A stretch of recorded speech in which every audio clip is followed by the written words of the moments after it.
Welcome. In today's video, we're going to walk through how you can go to a message directly from shared media on the WhatsApp app for PC after the latest update.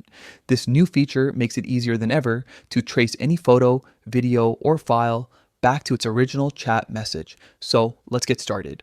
First, open the WhatsApp app on your desktop. Make sure you're using the latest version so you can access the new layout and features included in the recent update.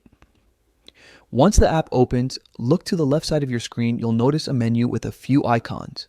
Click on the one that looks like a small picture frame or media symbol.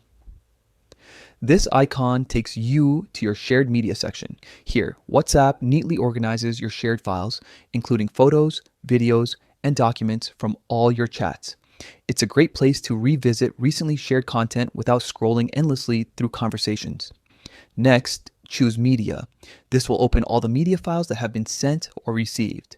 You can browse through them until you find the one you want to check. Whether it's a funny video, a memory shared by a friend, or an important image from your team chat, you can locate it here in seconds. Once you've found the media you're looking for, right-click on it. A small drop-down menu will appear with several options. From this list, select Go to Message. As soon as you click, WhatsApp will instantly take you to the exact chat where that specific media was originally shared. You'll be able to see who sent it, when it was sent, and read the conversation around it. This feature saves you time and helps give context to your shared media, which can be especially handy in group chats or busy work threads. And that's all it takes. With just a few clicks, you can now jump straight from a photo or video back to its source message on WhatsApp for PC. Keep exploring the new update. Each change is designed to make your experience smoother and more organized. Thanks for watching.